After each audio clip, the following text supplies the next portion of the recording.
ఎన్నికల నగరం మోగింది.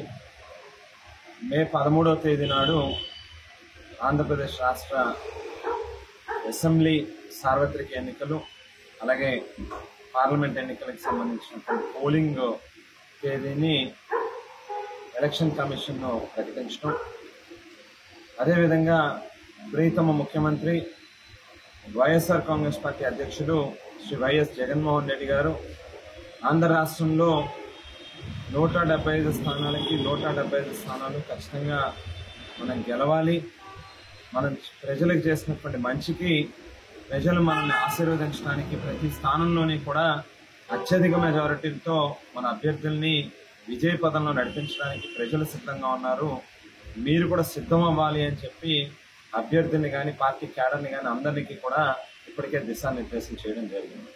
ఈవేళ 175 స్థానాల్లోని వైఎస్ఆర్ కాంగ్రెస్ పార్టీ అభ్యర్థుల యొక్క జాబితాని ప్రకటించడం, మరి మన జాబితా అంతా కూడా పరిశీలిస్తే చాలా స్పష్టంగా అన్ని సామాజిక వర్గాలకి కూడా న్యాయంగా సమన్యాయం చేస్తూ చిన్న చిన్న వాళ్ళకు కూడా అవకాశాలు కల్పిస్తూ వేళ అందరికీ కూడా ఎప్పుడైతే అవకాశాలు అనేటువంటిది ఇస్తామో ఆ వర్గాల ప్రజల యొక్క కోరికలు కానీ ఆశలు కానీ లేకపోతే వాళ్ళ తాలూకా ఏదైతే సమస్యలు అయితే ఉంటాయో వాటి పరిష్కారం కోసం కానీ కృషి చేస్తారనేటువంటి నమ్మకంతోనే వేళ అతి సామాన్యులకి కూడా మరి పార్టీ టికెట్లని కేటాయించడం జరిగింది. చంద్రబాబు నాయుడు గారు మాదిరిగా బాగా డబ్బులు ఉన్నటువంటి వాళ్ళే ఉండాలి, కేవలం ఈ కులానికి సంబంధించినటువంటి వాళ్ళు మాత్రమే ఉండాలి అనేటువంటి ఉద్దేశంతో దాని నిర్ణయాలు తీసుకోవాలి.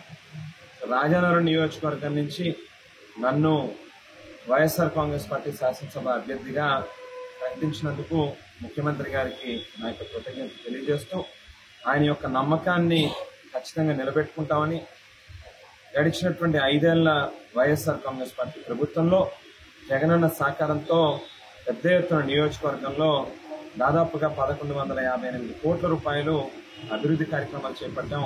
మరో 1142 కోట్ల రూపాయలు ప్రజల అకౌంట్లోకి వివిధ పథకాల ద్వారా నేరుగా క్రెడిట్ చేసినటువంటి కార్యక్రమం జరిగింది.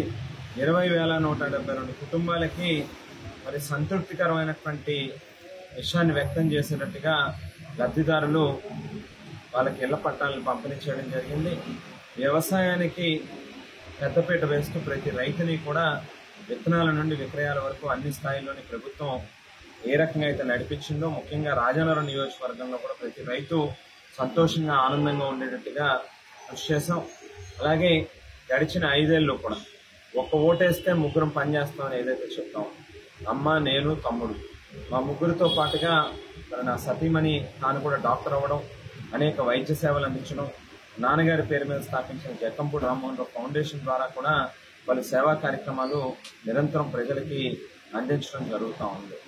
సో ఈ తేడాని గతానికి ఇప్పటికీ ఉన్నటువంటి తేడాని ప్రజలు గమనిస్తారు. డెఫినెట్గా మరింత ఆత్మస్థైర్యంతో ఆత్మవిశ్వాసంతో పనిచేస్తాం. రాజానగరం నియోజకవర్గాన్ని వైఎస్ఆర్ కాంగ్రెస్ పార్టీ అకౌంట్లో ఎన్నికలు జరగకముందే వేసినట్టుగా అయ్యింది. సో కేవలం మెజారిటీ కోసం మాత్రమే ఈవేళ పనిచేస్తూ ఉన్నాం. ప్రజల యొక్క ఆశీర్వాదం మా పట్ల ఉంటుంది, జగనన్నకు ఉంటుంది, వైఎస్ఆర్ కాంగ్రెస్ పార్టీకి ఉంటుంది అని చెప్పి నమ్ముతా ఉన్నాం.